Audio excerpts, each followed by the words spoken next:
So we are just going to kick right off with our favorite topic because it's been weeks that this is going on, and us as Bears fans, we don't get a lot of happy news, relatively at all ever. And Right. so, to be able to talk about, some moves that are occurring in any light that's not, while we suck, is nice. So jumping right into our Bears conversation, which is now I say conversation because it used to be a rant before with the previous regime, but we have a new regime and a new, team and well, people running it that aren't, Ryan and Matt. Oh wait, I'm wrong. Ryan and Nice. Matt are running it now. Did you see the video of how uncomfortable George McCaskey got when someone asked that question because he's like a robot? Like it was just a stupid joke, and I get people aren't laughing at it as much anymore. But he was just like, I don't get it. I don't understand it. Like this is, I don't want to embarrass anybody, but it was just a dumb joke. It Yeah, was so well, funny. listen, he's not a football guy. He's not a football evaluator. He's just a fan, and Yep. apparently a fan that's also out of the loop on fan jokes. So Mm-hmm. why am I not surprised? But to get to what we're talking about is the Bears actually went out and hired a GM in Ryan Poles, who is a young up and coming GM uh, from the Kansas City Chiefs. Of course, everybody that was a Bears fan that didn't really know Ryan Poles super well kind of looked at this and went, "This feels really familiar," because it was the headline was "Young GM of." Working for exclusively one team hired by Bears to run Bears. And everybody went, this is weird.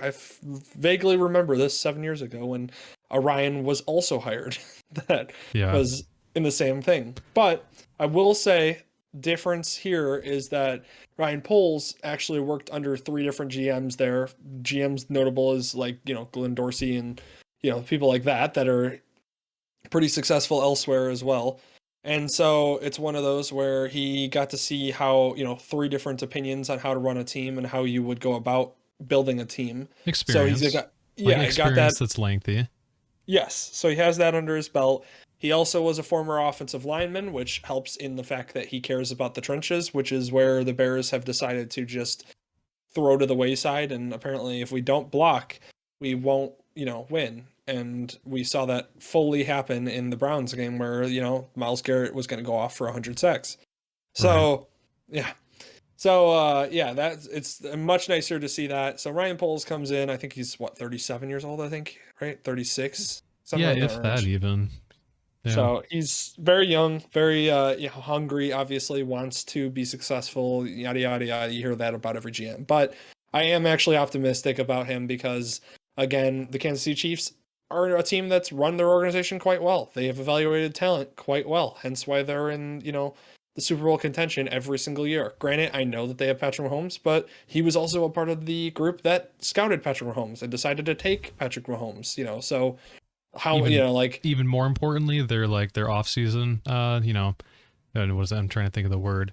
Their off season overhaul of their line because it was terrible and hurt yeah. and damaged and everything, and then they kind of fixed that for the most part. They like at least Yep. made it like workable for one season. Yeah, it's incredible. I mean, they went and got the if you're not familiar, the Chiefs this offseason, knew the offensive line was their issue, considering if you watched the previous Super Bowl, you would just watch Patrick Mahomes run for his life. And so they went out and replaced everybody. They've traded for Orlando Brown Jr., who, if you have been on the podcast, you know that name because I talked about how 2 years ago the Bears should trade for him. So yeah, so then he went there and started playing, at a Pro Bowl level, and then they drafted Creed Humphrey from Oklahoma, who was a really great center coming out of the draft, and then they went ahead and drafted Trey Smith, I believe is his name, out of I think Tennessee, I want to say. But he was a guy who I think had some off-field issues or something of that nature where they weren't sure. He kind of dropped, but they hit because he's played every game and started every game for them this year and played really well. So, and then they went and signed one of the largest deals for an offensive guard in the guy from the Patriots, whose name is escaping me at the moment. So yeah, they went and rehauled everything and it paid off pretty well. I mean, granted, they did lose to the Bengals, but the Bengals we'll talk about later are kind of on a magical run. So not really blaming them full-heartedly for that. They'd overhauled the offensive line, and guess who was there assisting in that, which would be Ryan Poles. So that's why I go, I'm excited for this because I see a guy who feels like he's going to control the team and make decisions that, we all want to see, like building around, Justin Fields and building an offensive line and building a defensive line. And then the other thing too, which was the big like selling point for me, was the moment I heard that Eberflus wanted, or not Eberflus, Ryan Poles wanted George and Ted and all of them to get out of the room, and I'm going to hire the head coach. The moment I heard that was part of his deal, I was like, holy cow, I'm actually optimistic. Yeah, because it wasn't one of the original reasons they lost. Oh goodness, what the GM when they were hiring, I think, and they had the option to hire Arians. Was I think he wanted somebody else, or was it that he wanted control? Well, He wanted Ted Thompson, or not Ted Thompson. He wanted Ted to be gone. Sweaty Ted. You're thinking of Chris Ballard. That's we did right. have Arians. We did have Arians in the room. He was somebody that we were actually going to hire, and the Bears being the Bears, let that go.